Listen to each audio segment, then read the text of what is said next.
Hey everyone, today I'm going to show you how I created this beautiful Starfall Village from scratch. We'll build the landscape with a high-quality material and add a stunning galaxy HDRI filled with stars and planets. Then I'll show you an amazing tree pack with beautiful cherry blossom trees and how to change the grass color to make it look more natural. After that, we'll create a high-quality fog material to add depth and atmosphere to the scene. I'll also show you how to model a detailed lantern in Maya, add textures and glowing lights in Unreal Engine, and enhance the environment with falling cherry petals and a beautiful particle system. And finally, we'll bring the scene to life by creating a full character walkthrough, showing how the character moves through the environment naturally, and then set up cinematic camera animations to capture every angle perfectly for a high-quality, polished render. Let's begin this magical journey together and create something truly amazing.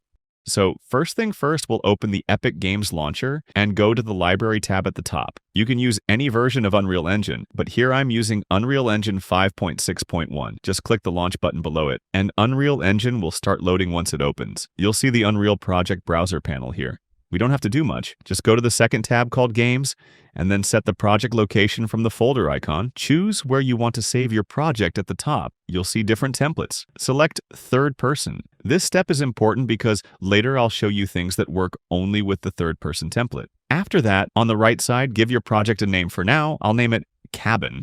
We can change it later. Once everything is ready, click the Create button in the bottom right corner, and Unreal Engine will start loading your new project. Now Unreal Engine is open with a fresh new scene here. We'll create a new level, and it's actually very simple. First, go to the top left corner and click on File. Then from the drop-down, choose New Level, or simply press the shortcut. Ctrl+N. A small panel will pop up called Empty Level. It's the fourth option once selected. Click the Create button at the bottom, and our new level will be ready. Now our scene is open, and it looks completely black, but don't worry. That's normal. First, we'll switch to landscape mode. You can do this by using the shortcut Shift+2. Once you're in landscape mode, just click Create at the bottom, left corner, and your default landscape will be generated. After that, switch back to selection mode to continue working on the scene. Now it's time to set up the basic lighting that comes built in with Unreal Engine. For this, go to the top left corner and click on Window from the drop-down menu. Select Environment Light Mixer. A new panel will appear here. We'll simply enable all the main lights one by one, like skylight, directional light, volumetric fog, and so on. Once done, close the panel and our basic lighting and landscape setup is complete. Now let's save the level. Just press Ctrl+S on your keyboard, and the content browser will open here. I'll right-click to create a new folder and name it Maps. Open that folder. Give your level a name for now. I'll name it Cabin and click Save. That's it. Our level is now saved. To quickly open the content browser again, press Ctrl plus spacebar and you'll see the Maps folder inside it. Our level file is saved successfully. Now, it's time to bring our cabin model into this environment. You can download a cabin from Fab if you want, but here I'll be using my own model. You're free to use any cabin you like. This is the one I created myself in Maya. I also did the unwrapping there. And for texturing, I used Substance Painter. The window material has a bit less reflection, but that's alright. The wooden cabin still looks really nice, doesn't it? You'll find the model link in the description, along with the textures, and it's completely free to use. Right-click and create a new folder name. Hit Cabin, open the folder by double-clicking on it. Now just drag and drop the cabin model file into the content browser. Wait a few seconds and a pop-up window will appear. You don't need to change any settings here. Just click on Import. The importing process will start, and within a few moments your model will be ready once it's done. Press Ctrl+A to select all the parts and drag them into the scene. The model might appear slightly below the ground, so just move it up a little to position it correctly. You'll notice that the model has some really bad shading issues. This usually happens because of smooth normals. To fix this, keep the entire model selected. Then switch from selection mode to modeling mode at the top. Left here, you'll find an option called Attributes. Click on it, and then select Normals from the list, and there you go. The shading looks much better now. Finally, click on Accept and switch back to selection mode. Now it's time for texturing. Select the base part of the model on the right side. In the Details panel, you'll see its material named Base Color. Double-click to open it, and delete the white color from it. But before that, we need to import the textures. So go back to the content browser and find the Textures folder here. You'll have all the texture files. Simply drag and drop this entire folder into the content browser, and all textures will be imported successfully. One important thing, this green-colored map you see is actually a combined map made by merging ambient occlusion, roughness, and metallic together. Select the base part of the model and open its material from the details panel. After that, we'll start importing the textures. The second texture here is our base texture, and for this material, we'll use 3 maps: base color, normal, and ORM maps. Simply drag and drop all 3 of them into the material graph to start setting up the material. Then connect the base color output to the base color input and the normal map output to the normal input now for the ORM map, which is a mix of 3 maps. Connect its red channel to ambient occlusion, the green channel to roughness, and the blue channel to metallic. That's it. Once all connections are done, click on Apply and Save. And there you go. Our base material is now applied perfectly with all the textures. Now we'll apply the mirror texture, which is the pink colored map representing the glass material. We'll take its base color, normal, and ORM maps. Just like we did with the base material, connect them in the same way and then click Apply and Save. That's it. The glass material is ready. We'll use the same process to apply textures to all other materials. And there you have it, our complete model looking really good. Since all the objects in the model are separate, we'll need to group them first to make handling easier. Switch from perspective view to top view using the shortcut Alt+J in wireframe mode drag to select the entire model, then hold Ctrl and deselect the landscape once the model is selected. Switch back to perspective view now. With the whole model selected, press Ctrl+G to group all the parts. You'll see a green border, which means the model is successfully grouped. Now you can move the entire cabin anywhere with a single click and finally press Ctrl+Shift+S to save all. Now let's talk about the landscape material. You can either create one yourself or download a ready-made one. I'll be using Unreal Sensei's landscape material to get it. Search for the video on YouTube titled Unreal Engine 5 Landscape Material and go to the description there. You'll see a link labeled Get It Here. Updated for 5.5 and 5.6 inch. Click that link. It will open the Unreal Sensei website on the right side. Enter your name and email and then click Get It Now to download the material. After that, you'll receive an email in your Gmail. Open it and you'll find a link called UE5. Auto Landscape, click on it and download the material once the download is complete. Unzip the file inside, you'll see a folder named UE5. Landscape UE 5.4. You can either watch the video included to see how the material works or just follow along with me as I explain it. First, open the UE5 landscape folder you just downloaded. You don't need to open the project, just go into its content folder and copy all 5 folders using Ctrl+C, then go to your own project folder. Wherever you created your project, open it. Go into its content folder and simply paste the copied folders here using Ctrl+V. It's that simple. Now, in your content browser, you'll see the landscape folder. Open it, then open the material folder. Inside here, you'll find M_landscape. This is our main master material. To create a material instance, right-click on it and select Create Material Instance, then double-click to open it. Here, you'll find a lot of settings that allow you to customize and create a really detailed and high-quality landscape material. Now we need to apply this material to the landscape. Simply dragging it won't work.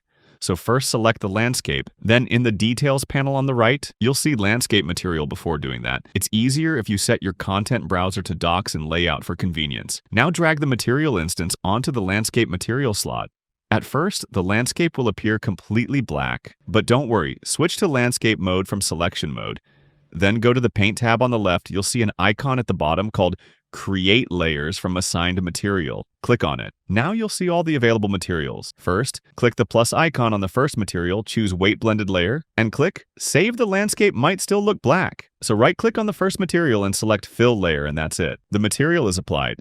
Repeat this for all other materials by clicking the plus icon, selecting Weight Blended Layer, and saving it for each one. Currently, all the materials have the same textures. We'll change that next to double-click on the material instance and adjust the textures as needed. We'll go to Fab and search for wild grass. This is a really high-quality grass material. I'll simply click Add to Project. So it gets added to my project in the content browser. You'll find it under Fab. Megascans, Surfaces, and Wild Grass. Inside this folder, there are a total of 4 textures.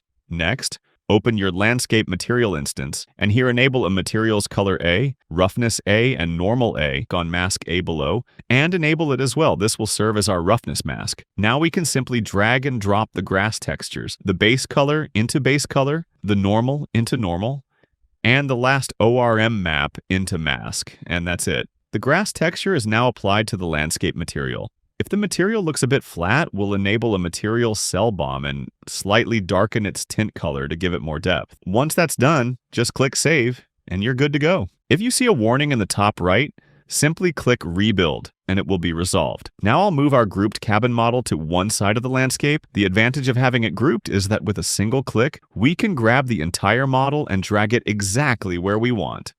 Now we'll add an HDRI sky, and it's really simple. First, go to the top left corner and click Edit, then select Plugins. In the search bar, type HDRI, you'll see HDRI Backdrop. Just enable it by checking the box, then click Restart Now and Save Selected.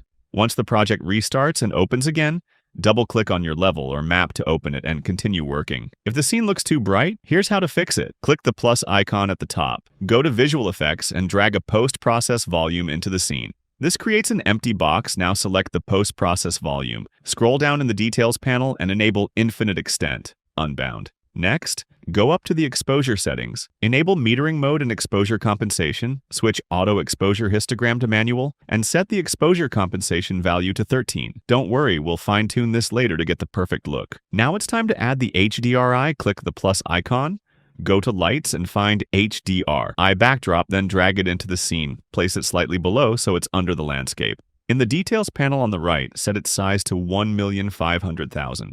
At the top of Details, go to Geometry and Skylight, select Skylight, set Source Type to SLS, specified cube map, and enable real-time capture. If you see a black cloud in the sky, go to the outliner, search for Volumetric Cloud, and delete it to remove the black cloud. If the HDRI looks stretched at the edges, select the HDRI Backdrop. In Details, enable Use Camera Projection. This will fix the edge stretching and make the HDRI look correct.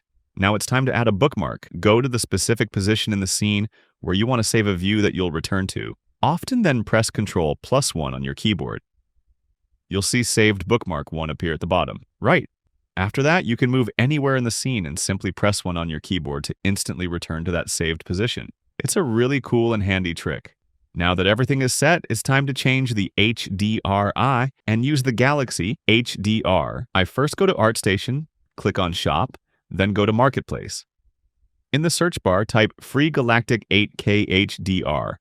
You'll find a Galaxy-style HDRI. Click on it, and then select Add to Library. After that, click View in My Library, and you'll see the Free Galactic 8K HDRI. Click Download to start downloading it, but you won't see the HDRI file directly. Instead, you'll find a README text file. Open it by double-clicking inside. You'll find a link, which is a Google Drive link. Copy it and paste it in Chrome. Finally, the download button will appear. Click it to download and save the Free Galactic 8K HDRI to your system. Now it's time to bring the HDRI into Unreal Engine. Press Ctrl plus spacebar to open the content browser. Right-click to create a new folder called HDRI. Open this folder and drag and drop your HDRI file inside. Set your content browser to Docs and Layout for easier access. Select the HDRI. In its Details panel, you'll see Cube Map. Drag your HDRI onto it. Then go to the Skylight. Replace its cube map with this HDRI as well. Now you can select the HDRI and rotate it to adjust. Which part looks best? This HDRI is really high quality, and the Galaxy look is amazing, by the way. The download link will be in the description. Next, in the outliner, search for directional light. Increase its source angle and source soft angle to make shadows sharper and smoother. Then search for exponential height fog, enable volumetric fog, set its color slightly blue, and also adjust the directional light color to a bluish tone. You can tweak its temperature for a cooler lighting look, but I'll keep it default. To change the rotation of the directional light, press Ctrl+L and move your mouse. This lets you adjust the sunlight direction exactly how you want. Now it's time to make the windows emit light. First, select the model, go to the mirror glass material, and double-click to open it. Press 3 on your keyboard and left-click with the mouse to create a constant 3-vector node. Hold 1 and left-click to create a constant node. Then hold M and left-click to create a multiply node. Connect the outputs of the constant 3-vector and constant nodes into the multiply node. Then connect the multiply output to the emissive color input. Set the constant node's value to 5 and set the constant 3-vector node's color to a yellow-orange tone, adjusting its value to 3. Finally, click Apply and Save. And just look at it. The windows now have a beautiful glowing light that really pops. Now we'll apply the yellow emission to the top of the model, or try a different color if you like. Simply select the material, press Ctrl+D to duplicate it, double-click to open the new material, change its color to white, then click Apply and Save. Drag this material onto the desired window surface. Next, click the plus icon, Go to Lights and drag a spotlight, not rect light, into the scene, placing it near the windows. In the Details panel, adjust its color to yellow-orange. Increase the intensity, expand the inner cone angle, and increase the source radius for smooth shadows. You can tweak the window emission color slightly, but keeping yellow emission looks best. To adjust the spotlight for better effect, reduce its outer cone angle. Rotate the spotlight to get the best look. I placed 2 spotlights stacked for a nicer effect. Press G to enter game view mode so you can see the scene without editor overlays, and press G again to return. Now switch from perspective view to top view, hold Ctrl to deselect the landscape and HDRI, then switch back to perspective view. You'll notice the lights move with the model. Right-click, go to Group, and select Ungroup. With all parts selected, press Ctrl plus G to group everything together. Now the entire cabin and its lights are in one group, making it easy to move and position anywhere in the scene. Now it's time to create the lantern model in Maya.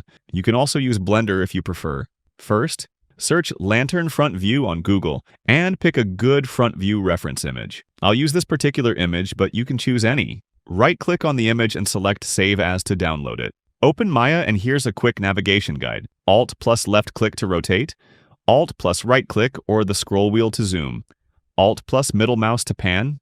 Press spacebar to switch between front, side, top views, and pressing spacebar again in a view will maximize it. Go to the front view, click View Image Plane, import image, and bring in your lantern reference. Use R to scale, W to move, E to rotate, and F to focus on an object. Switch back to perspective view with spacebar and move the image slightly backward. In front view, reduce the image's color gain slightly, like adjusting opacity. Open the channel box, create a new layer, lock it, and you'll see an R appear, meaning the image is locked. It won't be accidentally selected or moved. Press Ctrl S to save. Now go to Create Curve Tool, CV Curve Tool, and start clicking along the lantern's bottom edge to trace its base. Click carefully along the curve. Then press Enter. Right-click on the curve, choose Control Vertex, and adjust each vertex manually for a smooth look. Switch to Perspective View, select the curve, go to Surface Revolve, click the box icon, reset the values under Edit, and then click Revolve. You'll see the base taking shape.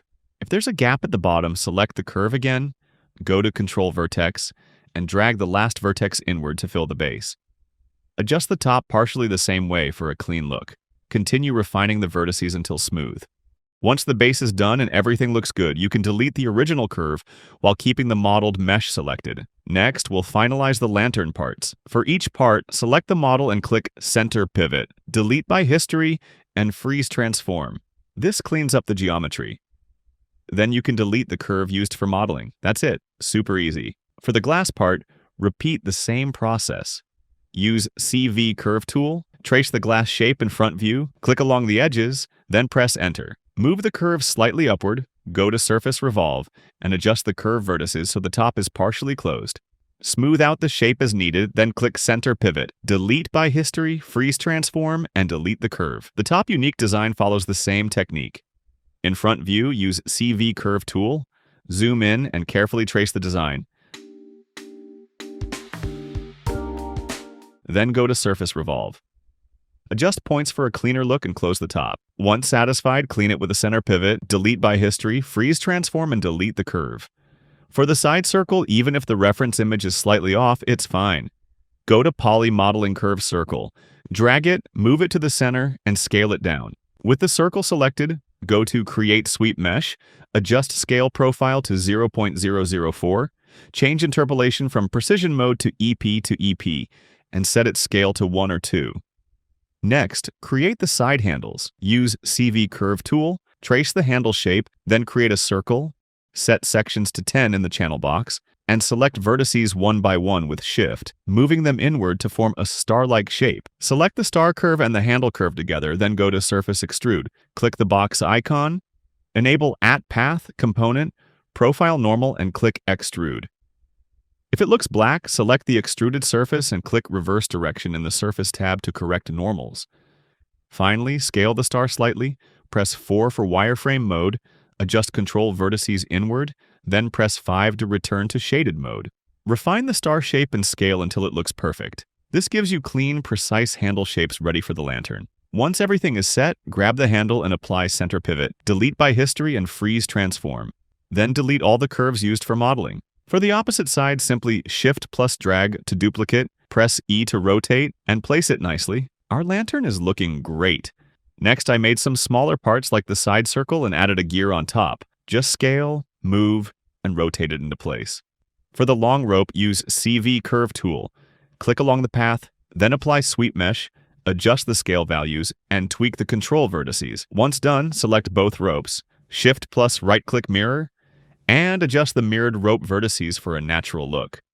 Finally, select everything, apply center pivot, delete by history, and freeze transform, and delete all remaining curves. Now for materials. Select the glass part, right-click. Assign new material, choose AI standard surface for the shader, name it. For metal parts, select them, deselect glass, and assign a new AI standard surface, darkening the base color slightly.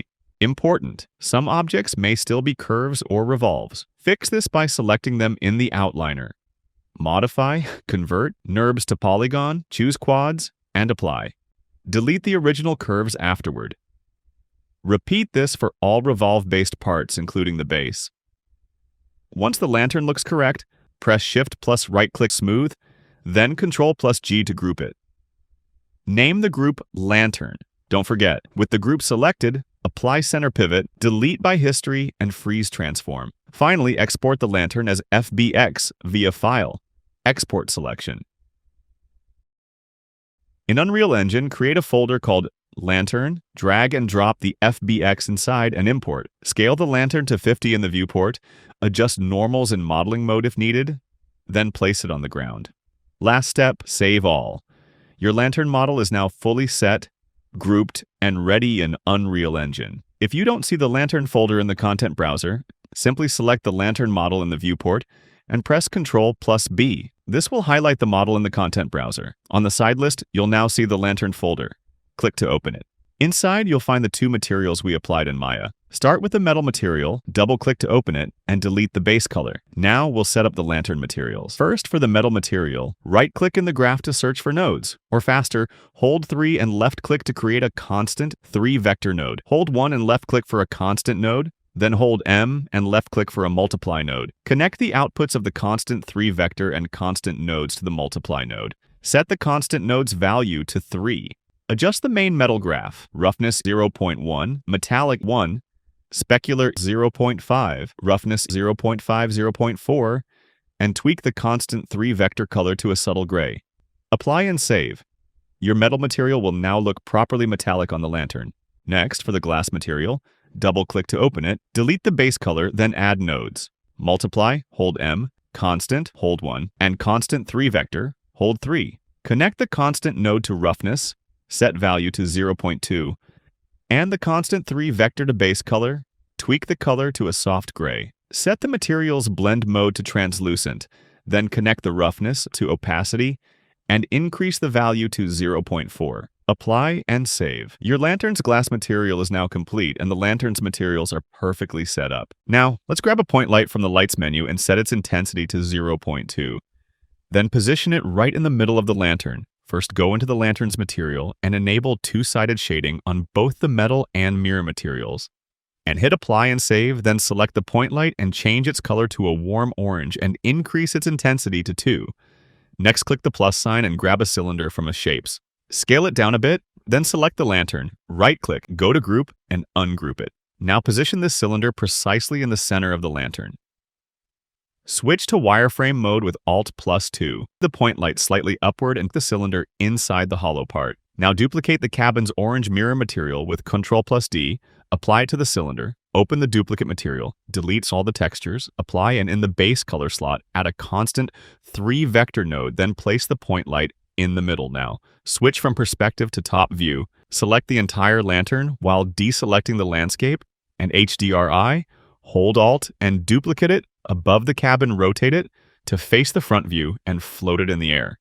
Then copy the top cylinder, scale it thinner, place it at the top like a rope, and assign the metal material to it. Now carefully select each part and position them.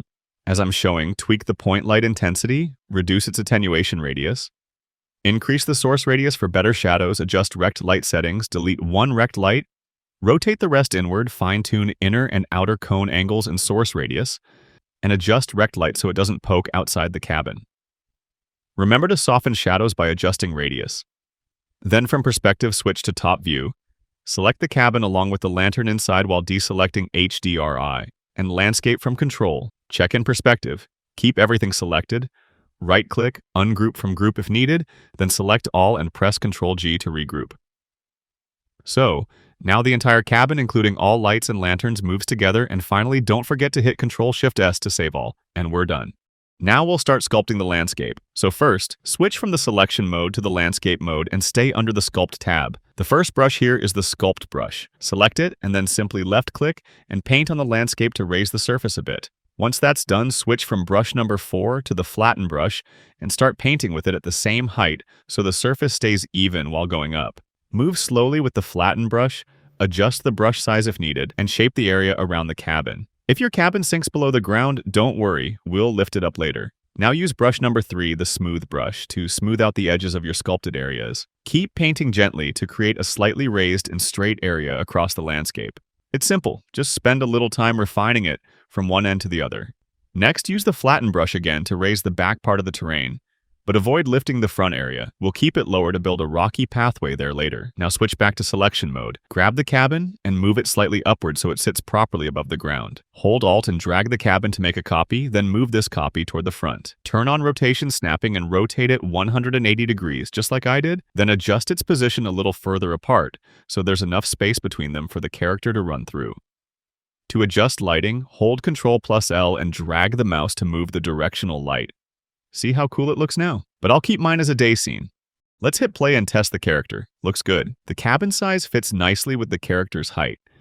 If you feel the gap is too large, move the front cabin a bit closer. Now to match the left cabin perfectly with the landscape, use the Flatten brush again and paint gently to level the ground. Do the same on the other side too. Then, at the lower part, flatten the surface once more so the cabin looks slightly elevated above the ground.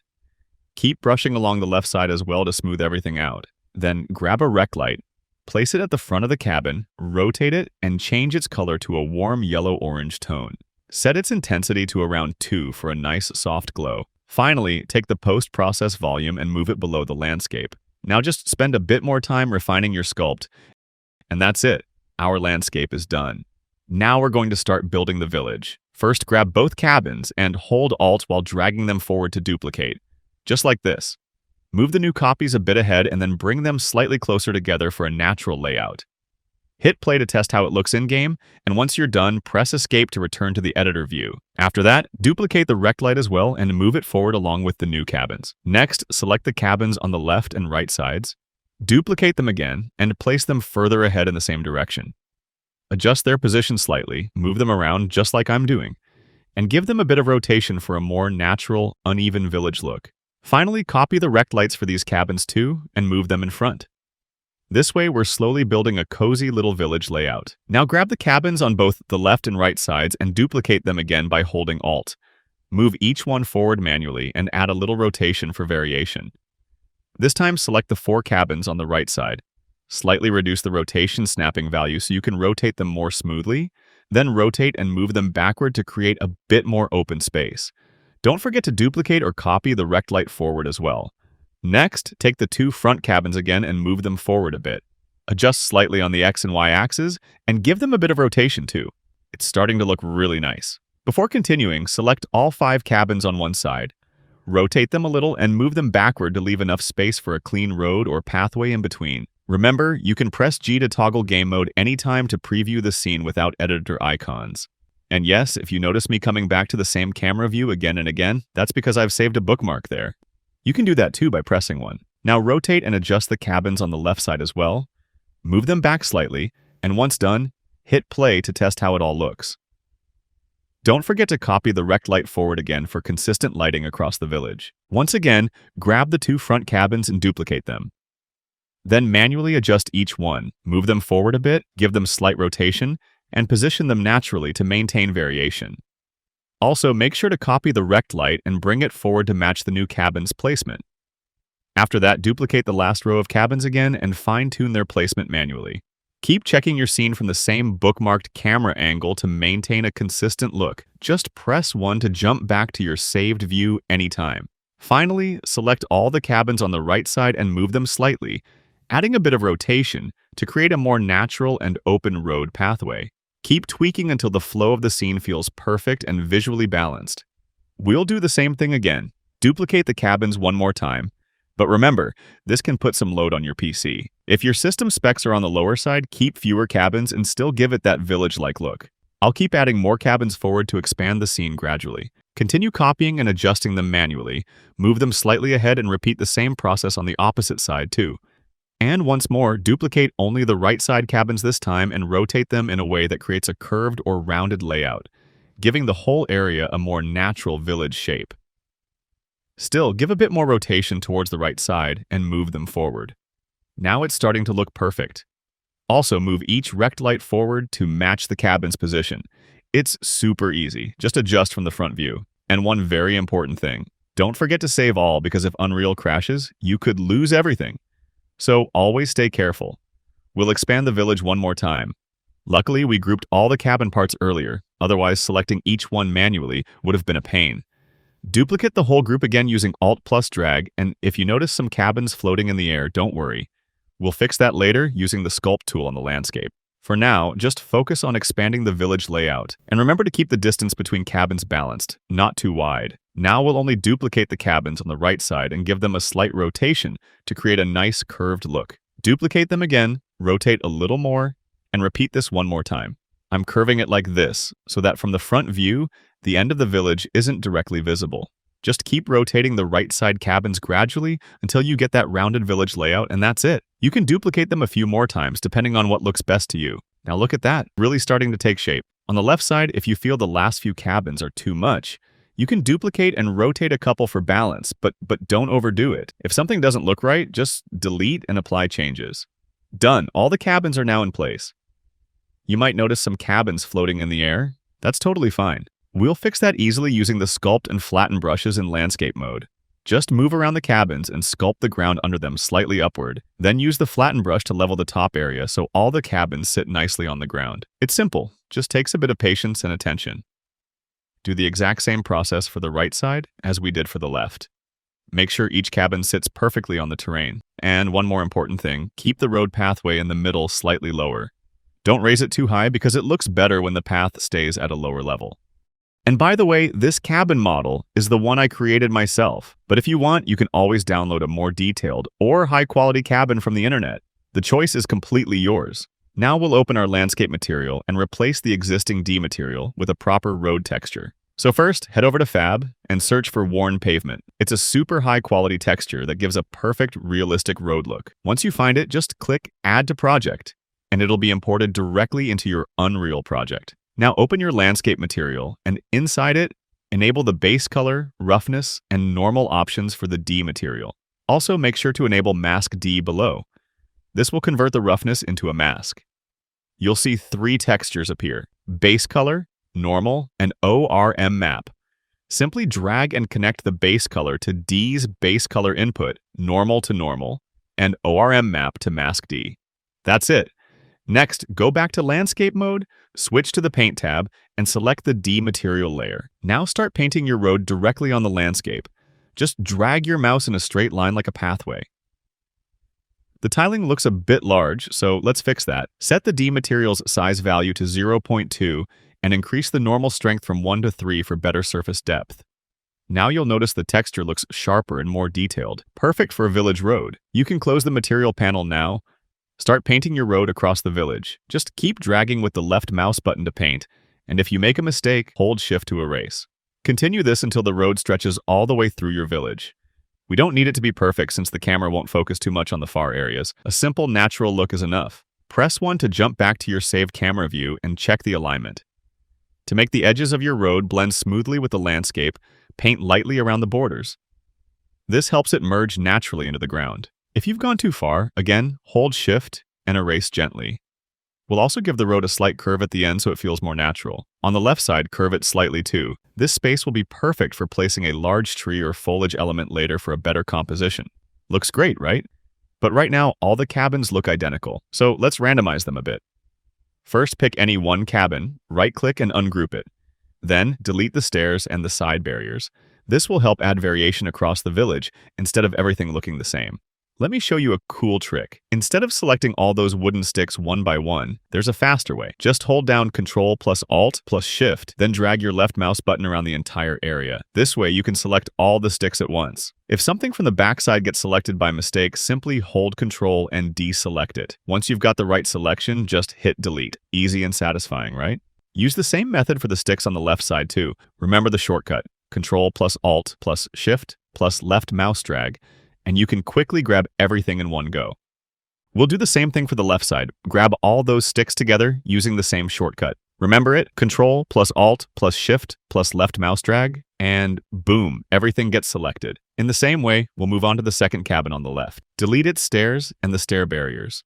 Don't worry about grouping, just ungroup them first. We won't move this cabin right now. Randomly go through each cabin one by one. Ungroup the third one, delete its stairs, or maybe just remove its borders. What I mean is, don't keep all the cabins exactly the same. Try to keep them unique and slightly different from each other. If some cabin objects don't look right, feel free to manually fix them. You can also download this cabin model for free from the link in the description. After downloading, unzip the folder and you'll get both the model and its complete texture. Pretty handy, right? This process takes a bit of time and effort, but it's worth it for a better looking result. Once you get the hang of it, creating this cabin model becomes super easy. I actually made this one a long time ago, so you might run into a few minor issues, but don't worry. If you ever get stuck or something doesn't make sense, just drop your question in the comments. I'll explain everything in simple words. Also, tell me how you liked this little trick. Honestly, when I first discovered the Ctrl plus Alt plus Shift drag method, I felt like I was using something straight out of Unreal Engine's workflow. It just makes the whole process feel smoother. If that helped you out, I think this deserves a quick subscribe, right? Oh, and one more thing. I'm going to start posting game design videos soon. After I drop 2 or 3 of them, trust me, you'll find them really useful if you're into Unreal or 3D environments. So now let's continue. Just like I'm doing, go one by one, ungroup each cabin and delete the stairs. It's a simple process, just a bit time-consuming. But for great results, that little extra effort is totally worth it. For some cabins, just delete the stair barriers and keep the stairs. It makes the scene look more natural and varied. And there you go. That's it. Now it's time to create something interesting behind the landscape, kind of like a terrain or mountain range. We'll do this using the sculpting tools. So go into landscape mode, select the sculpt brush, and simply start brushing on the ground like this. Try to give it that big mountain-like shape. You can slightly reduce the brush size to add smaller peaks on top of the main one, just like tiny hills sitting over a giant mountain. Also, try experimenting with different brushes. For example, the erosion brush. This one adds that rough, natural-looking unevenness to your mountain, making it feel more realistic. Next, try using brush number 5, which is the ramp tool. Just select the ramp, and in the viewport, click once on the landscape, then click again a little further ahead. That's it. You'll now see 2 ramp points. You can shape them however you want. Grab one ramp and lift it up, move the other to your desired spot, and check it from your main camera view. It'll start to look like a smooth, natural slope connecting your mountains. Once that's done, just hit Add Ramp on the left panel. Below that, increase the ramp width and side fall-off values a little to make it wider and smoother. Then hit Add Ramp again. After that, use the smooth brush to blend out the edges, and with the sculpt brush, create a small mountain near the side. Now take the erosion brush again and go over the edges of the ramp. It'll give your landscape that beautiful, random, natural look. Pretty cool, right? Do the same thing on both sides to balance the scene. After that, you can go back to the sculpt brush and start building a large mountain behind everything. Adjust the brush size, make it bigger, and sculpt those tall peaks reaching high into the sky. Once that's done, use the flatten brush to smooth out a wide area, just like this. Then use the erosion brush again to randomize the surface and make it look more organic. And here's a cool trick. If you take the flatten brush and rotate it around the middle area of your big mountain, you can actually carve out a flat platform right in between the slopes. You could even place something cool there, like a dragon statue, though I probably won't add one myself. Just try to use the flatten brush creatively like this to get that natural, epic mountain vibe. Finally, go back and sculpt a few more tall peaks in the background using the sculpt brush. Make them big and dramatic, something that really stands out from a distance. Now let's add some bigger mountains behind our existing landscape.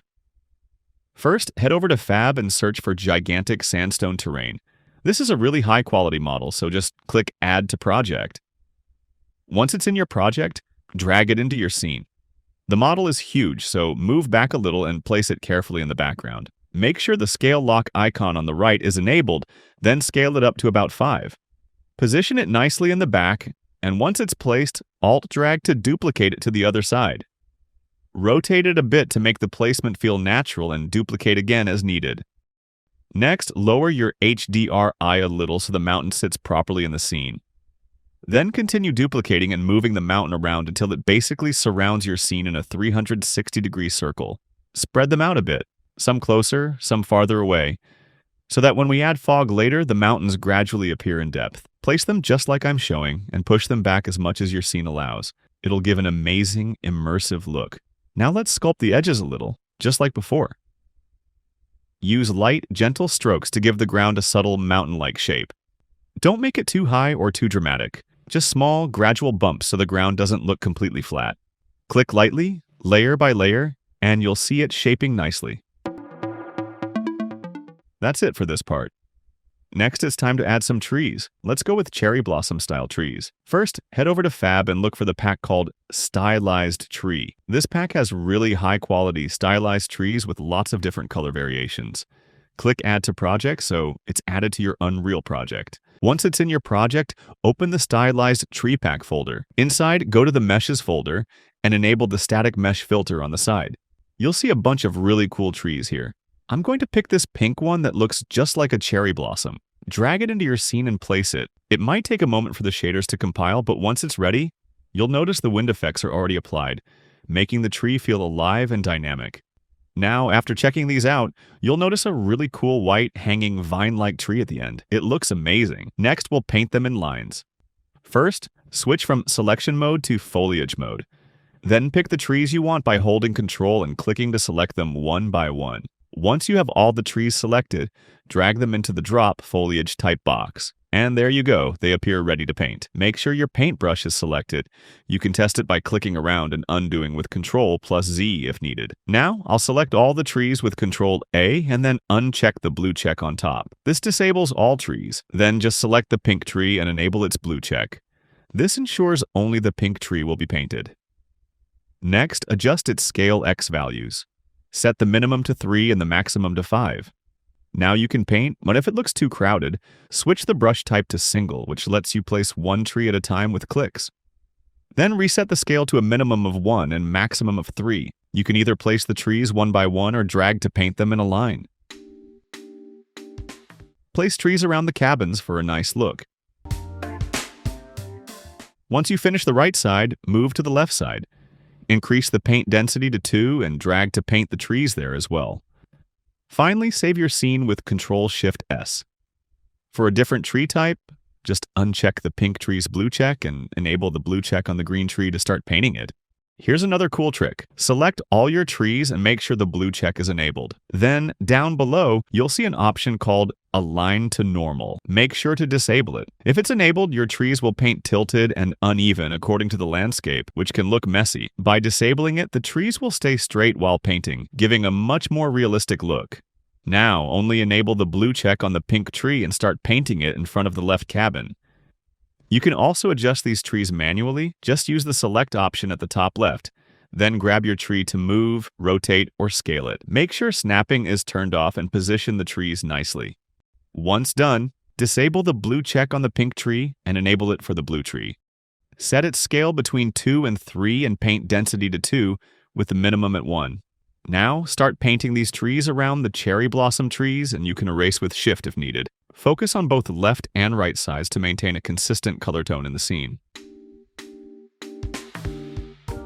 Next, we check the thin white tree. It looks great for adding variety. Drag it into foliage mode.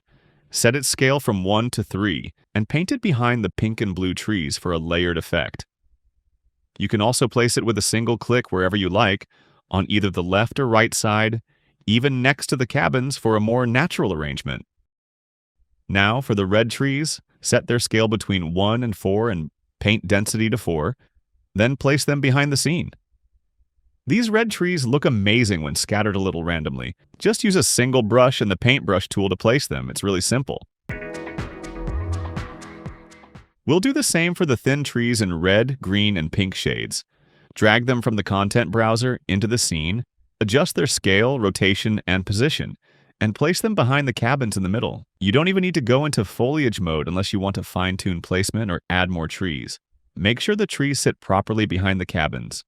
Move, rotate, and scale them carefully. The better your tree placement, the more realistic and visually appealing your environment will look. Keep varying the colors by sometimes white, sometimes green, sometimes red.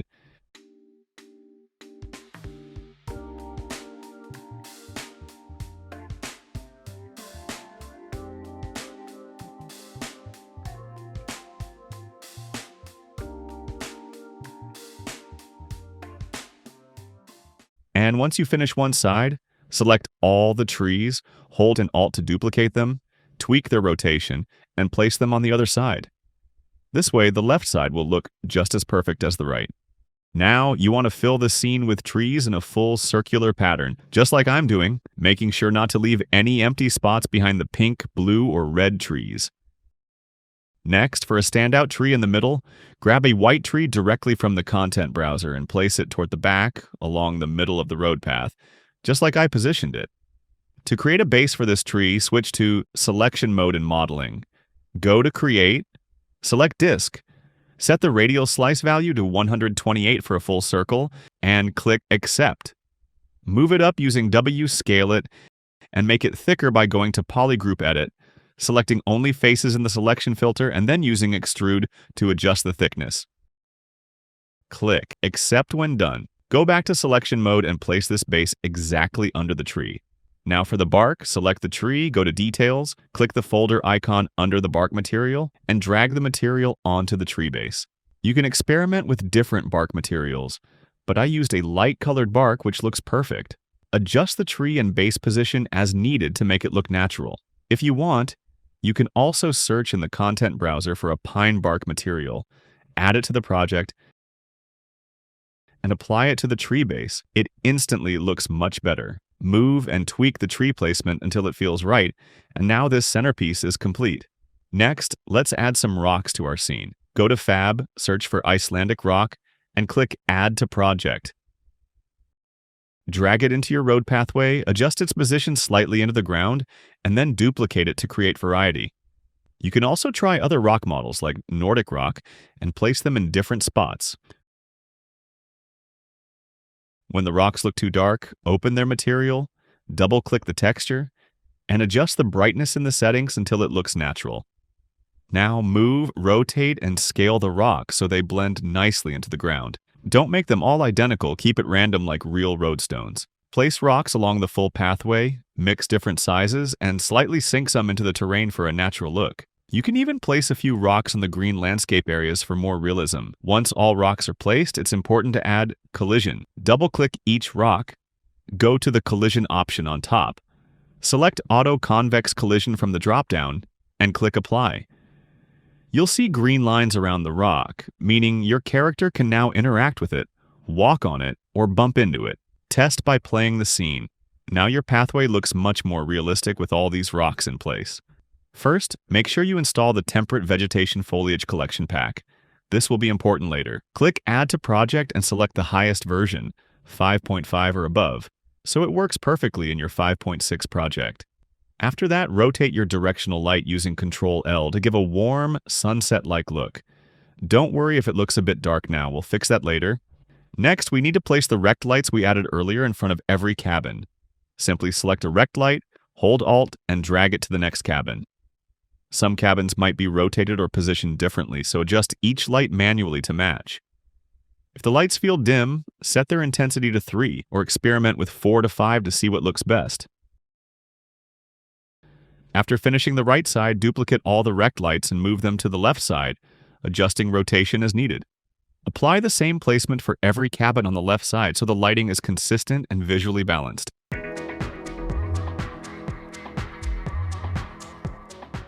Now we'll add a fence model to the environment. Go to Sketchfab and search for white fence. You'll find a high-quality fence model there. Scroll down and click Download 3D Model. You'll see multiple download options. Choose Blend format. After downloading, extract the folder. Inside, you'll find the Blender source file and a separate folder with textures. Open the Blender file by double-clicking it. Once inside Blender, select the fence model and press Ctrl+A, then choose All Transforms. This ensures the scale and rotation are correct. Next, with the fence model selected, go to the File menu in the top left corner. Choose Export, FBX. On the right panel, make sure Selected Objects is enabled so only the fence exports. Save it in the same folder as your model for easy reference. And that's it. Your fence model is now ready to import into Unreal Engine. Now, go to Unreal Engine. First, create a new folder in your content browser called Fence. Inside this folder, drag in the Textures folder for the fence. Next, drag your fence model into the folder. If you try the blend file, you might get errors because of compatibility issues.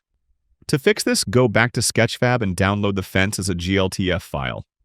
This format works perfectly in UE5.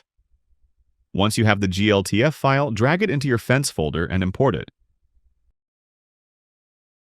You'll notice the fence is small at first. Use the scale tool to adjust it so it fits near your lantern. The GLTF file keeps all textures intact, so you don't need to apply materials manually. Place the fence along the edges of the road. Press play to check the size in-game.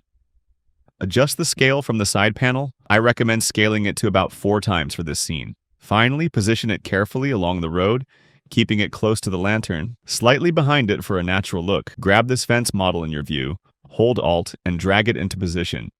Keep duplicating it along the road, making sure it sits properly on the ground and doesn't float in the air. Once you have several, select them all together and use Alt+Drag to move them forward. Switch to Unlit mode to easily see and select all models at once. Then duplicate and position them as needed.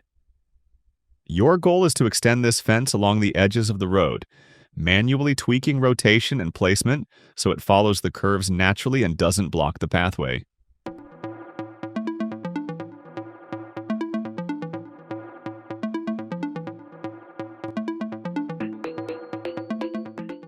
After placing the right side fence, make sure to delete the sections directly in front of cabin doors to leave a passage for characters, moving, rotating, and adjusting each piece so the middle pathway is visible and the setup looks realistic. Keep the scale as it is or adjust slightly if needed, and continue duplicating with Alt. If you want, you can also replace this fence with any other model you prefer, as long as it fits the scene. Select all the right side fence models by holding Shift and clicking each one, then Alt+Drag to duplicate them onto the left side. Once placed, right-click on the models, go to Transform, and select Mirror X to flip them along the X-axis. You'll still need to adjust a lot of rotation and placement manually. Move some pieces forward or slightly back to create a natural, random look across all fences. It's a bit of a fun task, but once every fence is positioned, click play to check the overall scale and feel in the scene. In my setup, the size looks perfect. Now it's time to properly place the lanterns. First, go to Fab and search for Mining Hydraulic Prop. This is a pole-like model on which the lanterns will sit best. Add it to your project, then drag it into the scene and slightly sink it into the ground. Place the lantern on top of this prop, adjusting the mining prop's scale on all axes as needed. Rotate the lantern so it sits naturally and check by playing the character in the scene to see if it looks correct. Once you're happy, select both the lantern and the hydraulic prop, move them backward, and then Alt+Drag to duplicate them forward in a line. Just like you did with the fences, you can slightly rotate the props to create a randomized, natural look. If you followed my previous grouping method, this placement will be easier, and you can continue duplicating until the entire line is set. Make sure these props stay behind the fences, not in front, for a more realistic appearance.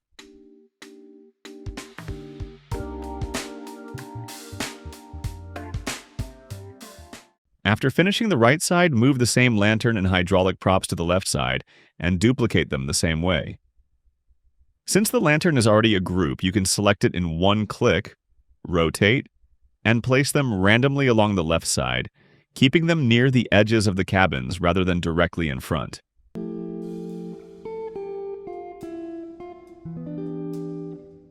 Once all are placed, click play to check how it looks.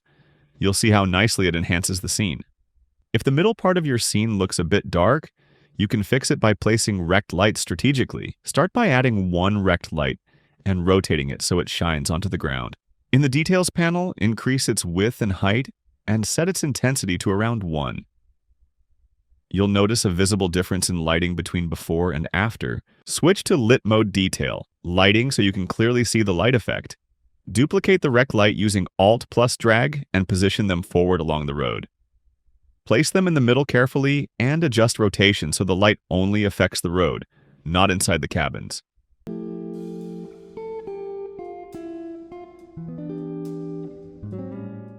For the last lights, duplicate them with a slight rotation in a round pattern to make the setup look more natural.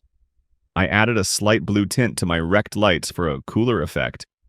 To reduce load on your PC, select each rect light, go to Details Arrow Cast, and disable Cast Shadows.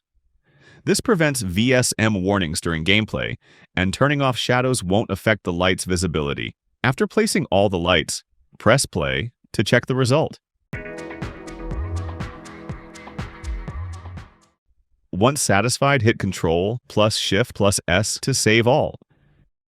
Now it's time to add decals to the scene to make the road and surroundings feel more realistic. Start by going to Fab and search for road decals. Click on the decals category on the left to see a variety of options. I found a great decal called Asphalt Patch. Add it to your project. Open its folder, go to Materials, and drag the decal onto the road in the viewport. Adjust the scale so it fits naturally, then use Alt plus drag to duplicate it along the road, rotating slightly each time for a random look. Make sure the decals don't float over rocks. Move and scale the rocks slightly if needed so everything blends realistically.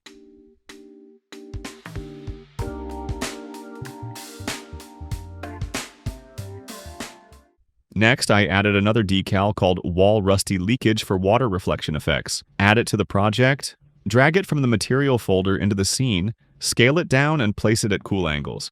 Duplicate and rotate it to cover other spots along the road edges, keeping it subtle for realism.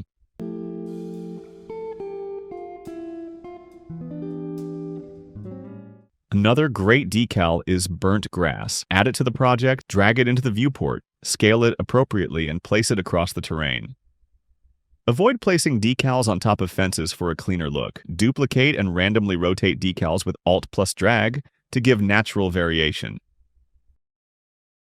Finally, a decal like Tileable Road Dust works well near fences. Rotate and scale it slightly, then duplicate along the area. Continue placing all decals carefully across the road and environment. Though time-consuming, it greatly enhances realism. Once the left side is complete, repeat the process for the right side. Be careful not to flip decals upside down, or they will appear black. With this approach, your scene will have rich, detailed, and realistic surfaces.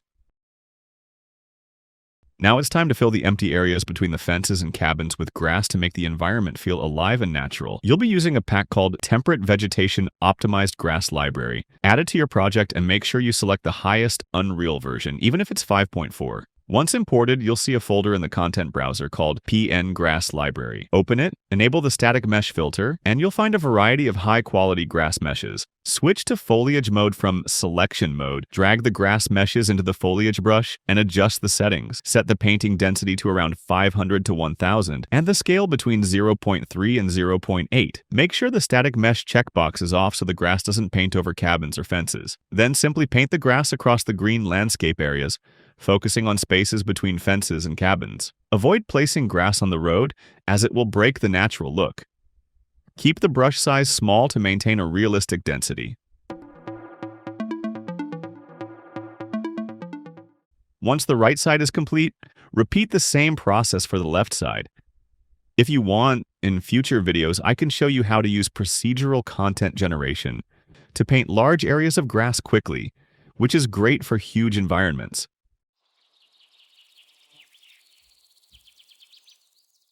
To adjust the grass color for your night scene, double-click on any grass mesh, open its material, and go to Material Parameters.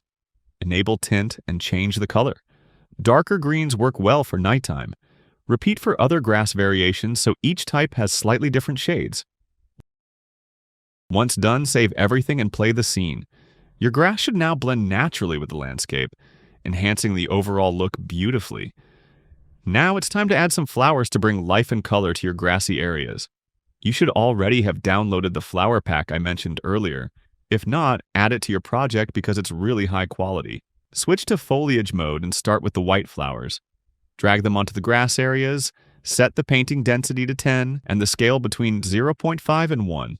Paint over the same spots where you placed grass. Just keep clicking and dragging smoothly. Make sure static mesh is turned off. Otherwise, flowers might accidentally paint over cabins, fences, or lanterns.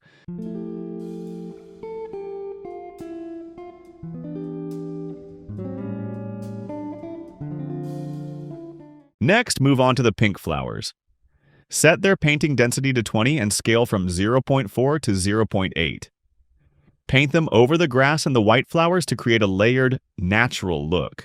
Work systematically. Start from the last painted area and move toward the beginning, covering both the right and left sides. Don't forget to paint around the white trees in the scene as well, placing grass, white flowers, and pink flowers to make the environment cohesive. Once done, switch back to lit mode and take a look.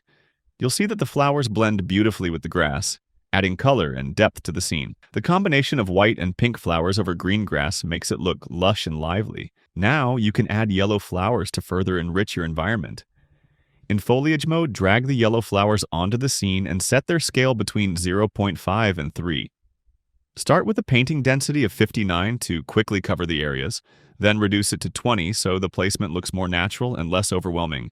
Focus on empty spaces and around the white trees. This creates a nice visual contrast and fills gaps without cluttering. Paint across the right side first, and once done, move to the left side, maintaining the same approach. Keep it subtle for a balanced and realistic look.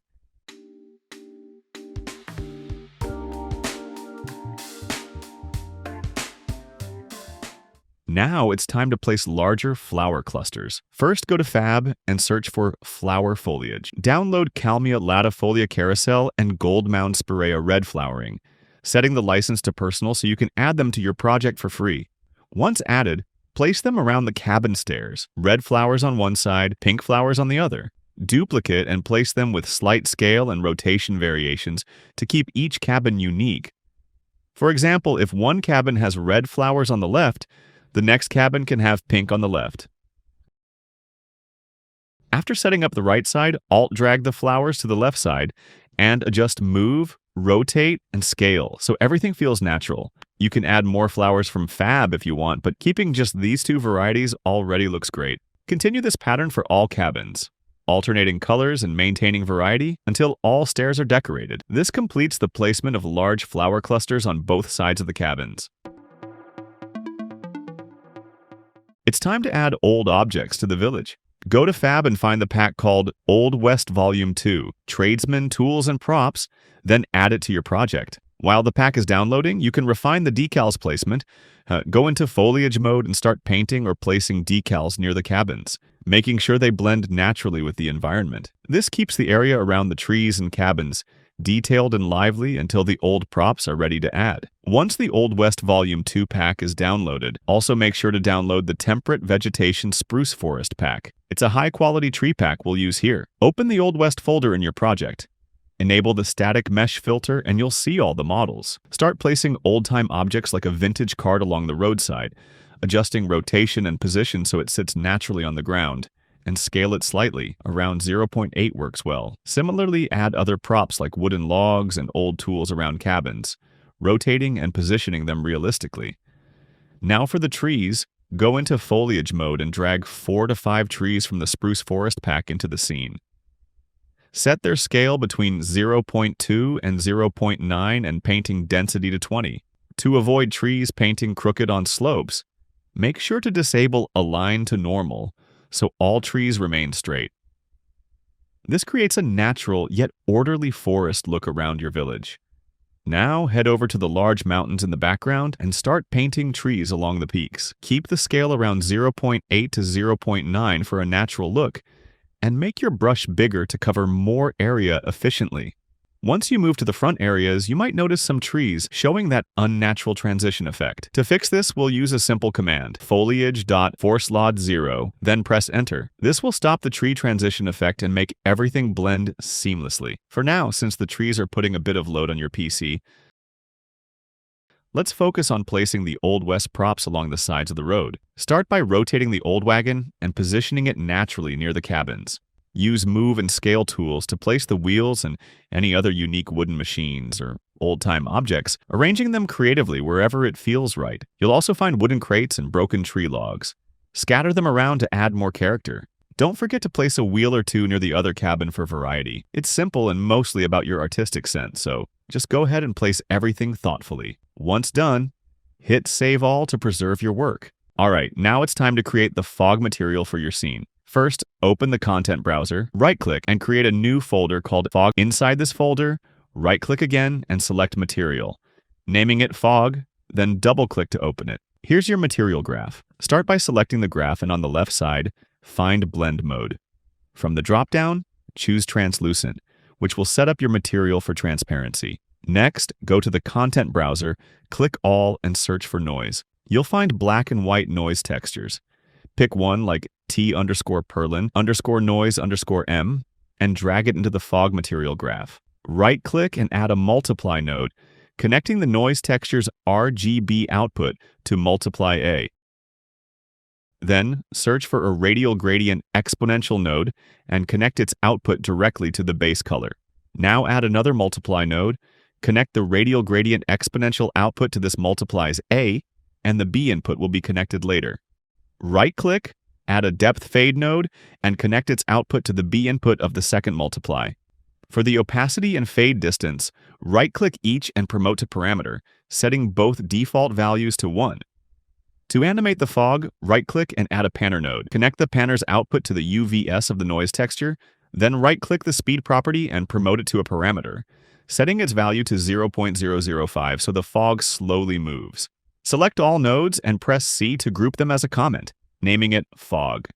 Hit Apply and Save. For color control, right-click, add a multiply node and also a constant 3-vector node. Connect radial gradient exponential to multiply B and constant 3-vector to multiply A, then link multiply's output to base color. Set the color to white for now, apply, and save. To make it adjustable in an instance, right-click the fog material and create material instance.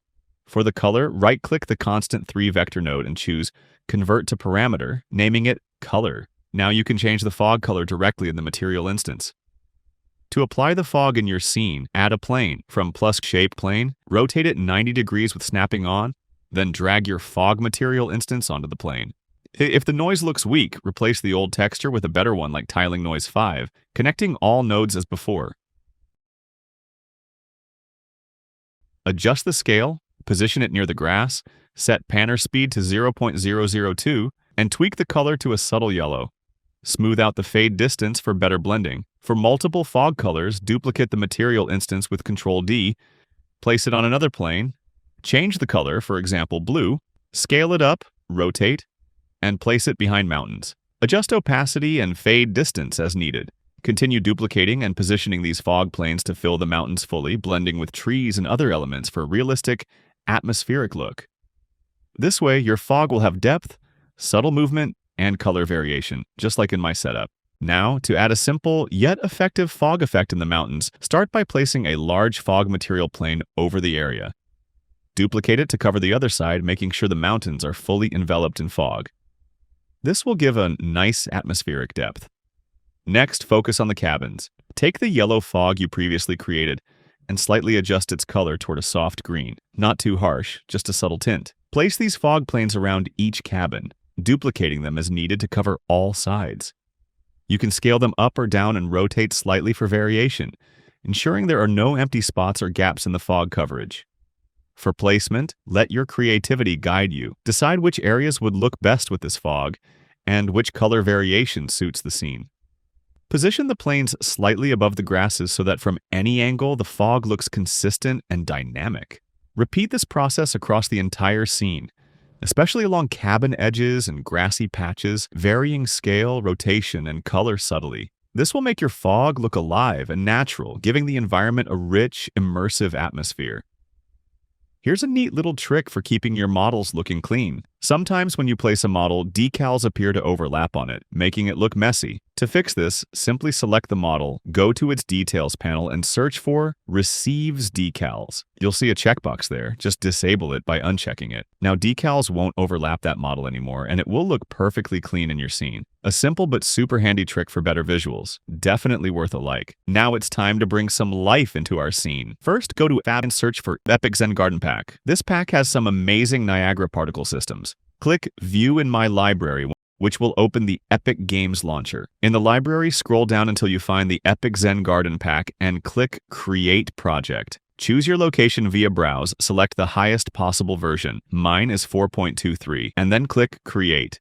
Once the project is ready, go to the project folder you just set, and you'll see the Epic Zen Garden Pack folder. Open it, and inside the content folder, select everything and copy it. Control-C. Now come back to your main project, open its content folder, and paste all the files. In your content browser, you'll see all the different folders from the pack. Open the effects folder, then the particles folder. You'll find dragonflies, birds, and falling cherry blossom petals for your pink trees. Start by going to the Leaves folder and drag particle number 3 into the scene. You'll see the cherry blossom petals falling. Press G to toggle the grid to check the placement. Move it to the left side near the tree. Then drag the same particle to the right side, placing it a bit farther back for a natural look. Rotate as needed. You'll also find butterflies in the Trans folder. Browse through and choose the ones that fit best. Next, go to the Dragonfly folder. Drag one into the scene and scale it down to 0.4 on all axes. X, Y, Z. Move it near the cabin, slightly outside and above ground, so it doesn't clip into the floor. If it looks too big, scale it further down to 0.3. You can also use the Elemental Demo Pack, if available, to grab a few more particle systems. Simply drag them into the Scene in the Leaves subfolder. Don't overdo it. Some particles might appear above the ground if scaled or placed incorrectly. Duplicate dragonflies and move them around for a natural, scattered look. For butterflies, go to the Trans folder.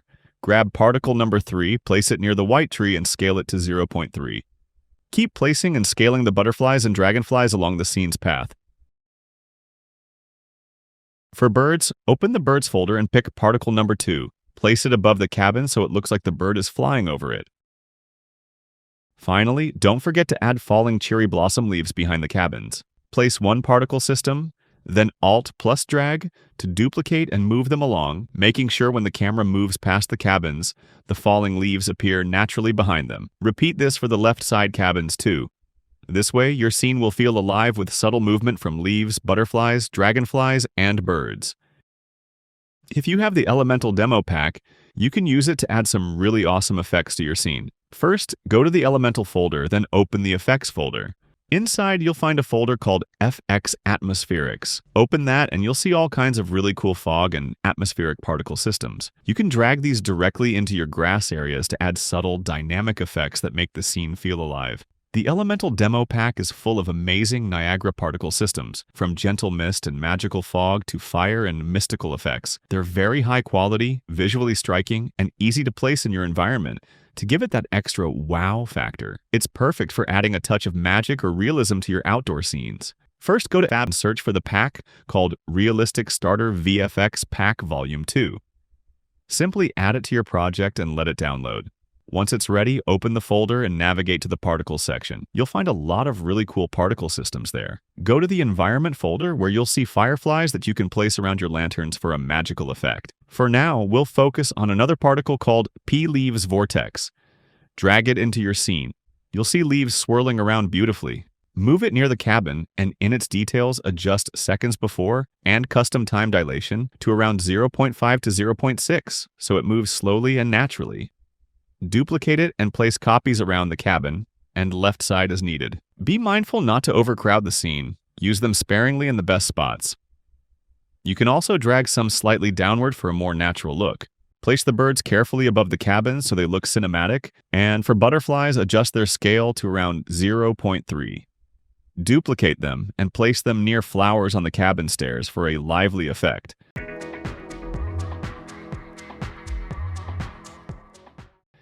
You can also duplicate the top birds and place them slightly further and higher for a more natural, dynamic look. This way, your scene will feel alive with subtle motion and life. Next, you can add another particle from the Elemental Demo Pack. Go to the Effects folder, then open FX_Atmospherics, and inside the Effects folder, locate P_Dust_Particulate_Ambient 2. Drag it into your scene. These particles are very small, so you might not see them clearly in the viewport, but once you render, they will appear beautifully, adding subtle ambient dust and a realistic atmospheric touch to your environment. Now it's time to fine-tune the lighting. First, select your HDRI. In its Details panel, you can adjust the intensity or double-click the texture to open it. Scroll down to the brightness parameter and set it to around 3. Wait a little for the shader to compile, then you'll see the glow of stars in the sky. You can rotate it to get the perfect alignment. For sharper stars and planets, adjust the brightness curve to 1.6. I usually avoid too much brightness. Set vibrance to 0 and saturation to 1 for a balanced look, then save and close the texture. Back in your scene, select the HDRI and, under Skylight, set the intensity to 1.5. Next, in the outliner, search for directional light. Set its intensity to around 1 to 1.3. You can tweak the temperature if needed, but keeping it default works well.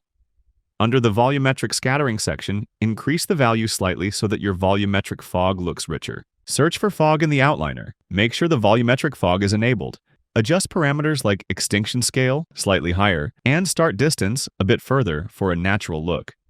Give your fog a subtle blue tone to enhance the night ambiance. Use Ctrl+L to rotate the directional light, and choose the light angle that fits your scene, sunset, night, or day. Finally, go into Sky Atmosphere. Scroll to Rayleigh Scattering and tweak the color to set your preferred sky tone. Don't forget to enable light shafts in the directional light for that cinematic volumetric effect. This will give your environment a realistic, dynamic nighttime look, with properly balanced fog, stars, and directional lighting. Now, let's polish the post-processing and final foliage details. First, search for a post-process volume in your scene. Inside it, enable bloom and set its method to convolution. Adjust the bloom intensity to around 2 to get that subtle glow. For exposure, set the exposure compensation to 12.8. Next, search for vignette in the post-process volume and enable it. Increase its value to around 0.4 so that soft black shadows appear around the edges of the screen. This gives a nice cinematic framing. Don't forget, in bloom, the convolution toggle also lets you fine-tune the bloom effect further. Now, tweak the HDRI skylight value from 1.5 to 2 for a more natural lighting balance. Switch from lit mode to detail lighting mode to inspect your scene. Check for any overly dark spots and adjust accordingly, then return to lit mode. Play the scene to see how your character looks within the grass. It should feel alive and natural. Next, it's time to revisit the trees. Go to foliage mode, select all the trees, and paint them across the mountaintops. If you want some variety, adjust the brush size and tree scale while painting. For rocks, grab the large rock model you downloaded earlier, scale it appropriately, and paint it across the mountain. Once done, disable the rock and focus on painting the trees fully across both left and right sides of the mountain for a natural, dense look.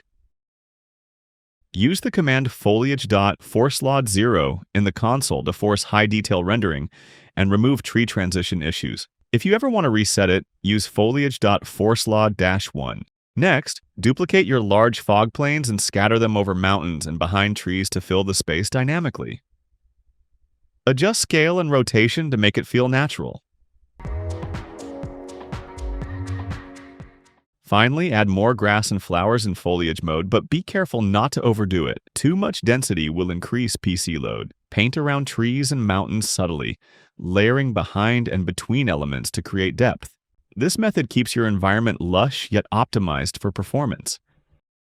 Now let's set up the camera shots and start the character walkthrough. First, at the top of your viewport, click on the film icon and select Add Level Sequence. This will open your content browser. Create a new folder called Sequence, then inside it, create a new level sequence and name it Cabin 1. Click Save.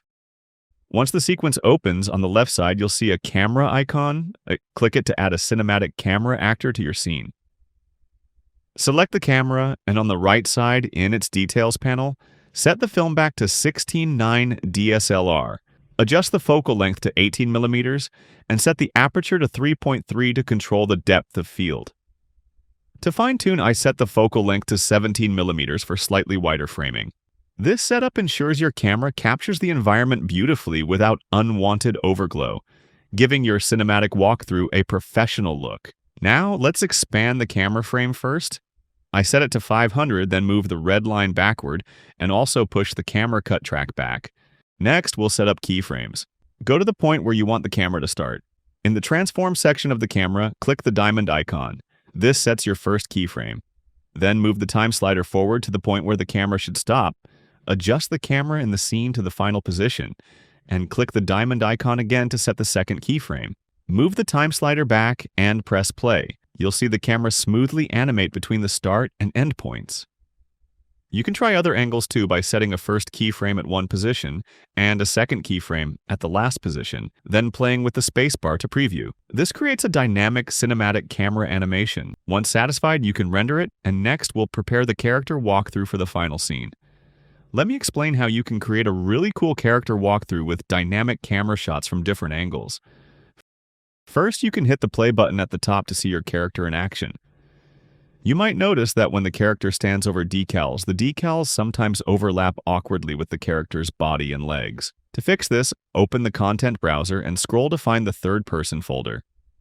Double-click to open it, then navigate into the Blueprints folder where you'll find your BP third-person character. Open this blueprint. Inside the blueprint, go to the viewport. Select your character and, in the Details panel on the right, search for Decals. You'll see an option called Receives Decals. Simply disable it by unchecking the box. Compile and save your blueprint, and now the character won't have any decal overlapping issues when you play.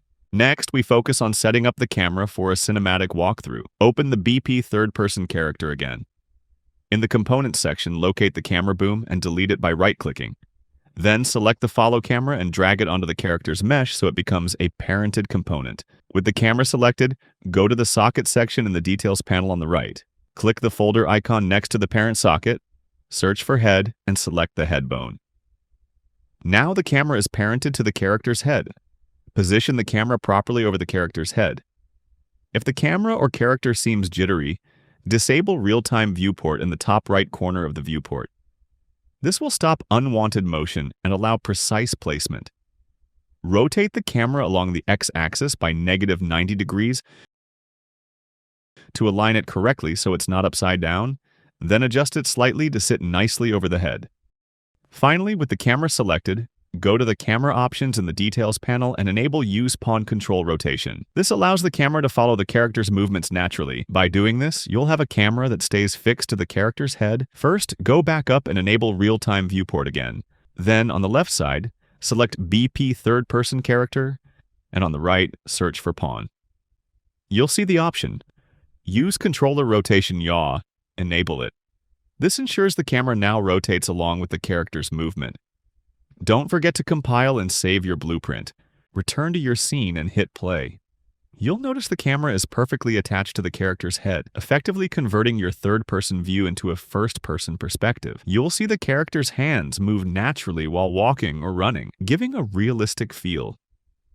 If the scene is lagging, you can temporarily increase the visibility to high, which will smoothen the performance, and later, during rendering, switch it back to cinematic quality. Next, let's set up the character's movement controls. In Fab, search for a character pack called Adventure Character and enable the free filter. Add this pack to your project. Once downloaded, it will be ready to use. Go to Edit, Project Settings, Input. Scroll down to Action Mappings and create a new mapping named Run. Assign the left shift key for this action. This allows the character to walk normally and run when shift is pressed. Close project settings once done. Go back to BP third-person character and open the event graph. Right-click and search for the run action under Action Events, then bring it into your graph. Drag the character movement component into the graph and connect it to a set max walk speed node.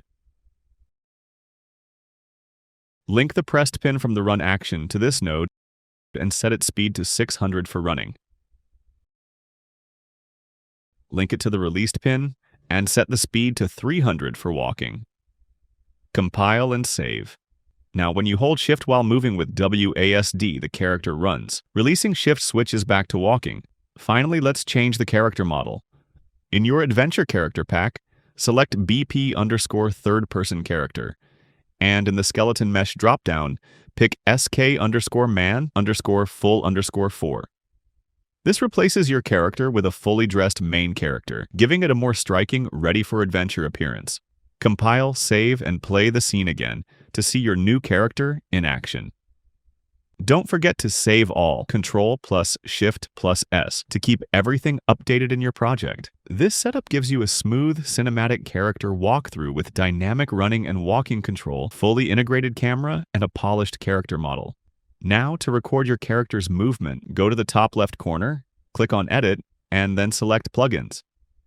In the search bar, type Take Recorder. You'll see the plugin appear. Make sure it is enabled. It's usually enabled by default. If it's not, just enable it, then close the plugin window. Now, click on Window from the top menu, then in the drop-down, go to Cinematic and select Take Recorder. Go to the place in the scene where you want your character to play. On the right side, the Take Recorder panel will appear. Click on Source, and from its drop-down, select Player. Basically, our player will be the main role. Next, press play one last time. Once it starts, you won't see the mouse cursor. To bring it back, press Shift plus F1 on the keyboard. After that, click the red record button in the Take Recorder panel to start recording. Now, move your character around by holding right mouse button and using WASD as you like. Press Shift to run and spacebar to jump. Walk, run, and jump throughout the environment as needed.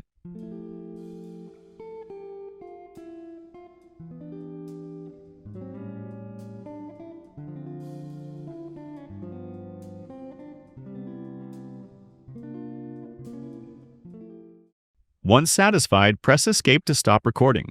Your recording is now saved. Go to the Content browser, open the Cinematic folder, then go into the Takes folder, and finally into the Scene 1 folder. You'll find a sequence named BP Third Person Character. Double-click to open it. You can close the Take Recorder panel. Now, you can play the sequence to see your character's movements, where they ran and jumped. Click the lock icon in the top right corner to unlock the sequence. Next, we'll add a camera to follow the character's path. Click the plus icon at the top and select Cine Camera Actor from Cinematic. Drag it into the scene. This will be our main camera for rendering. Select the camera from the outliner and drag it into your sequence.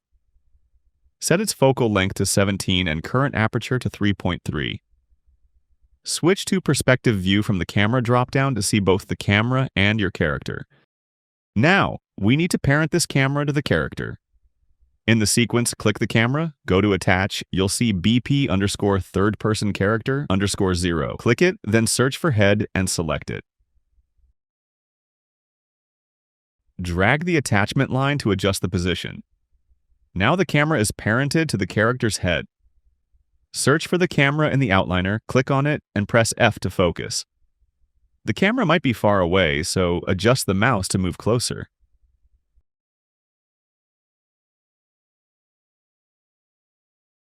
Move the camera above the character's head and bring it up from below the ground, if needed.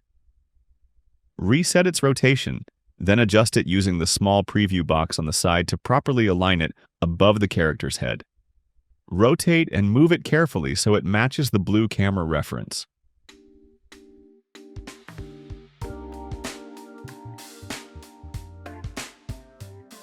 Set the camera's film back to 16:9 DSLR and adjust its rotation so it sits perfectly on the character's head. Switch to perspective view on the Cine Camera Actor and set the focal length to 17. Once positioned, press spacebar to play and check the scene. The camera now perfectly follows the character from above the head, giving a cinematic look. Now it's time to show the character from different angles, and for that, we need to use keyframes in our camera. First, go to the Transform section below and click the diamond icon to set the first keyframe.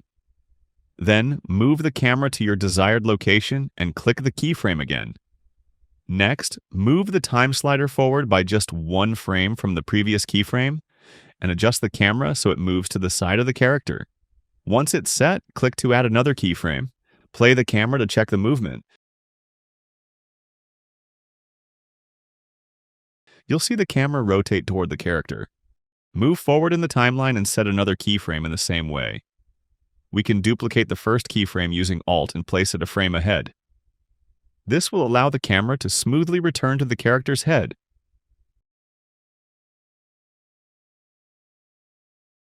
Repeat this process, setting keyframes at different positions to show the character from multiple angles. For example, if you want to show the character's legs, move the camera down to leg level, then set a keyframe. Move ahead a few frames and set another keyframe. Then duplicate the first keyframe with Alt and place it one frame ahead of the last keyframe. You can also zoom the timeline using Ctrl plus Alt to make this easier. Play the animation again.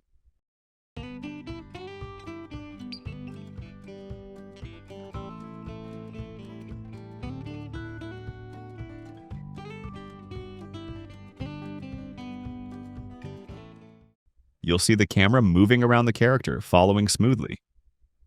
Select the last 4 keyframes and move them forward to adjust timing.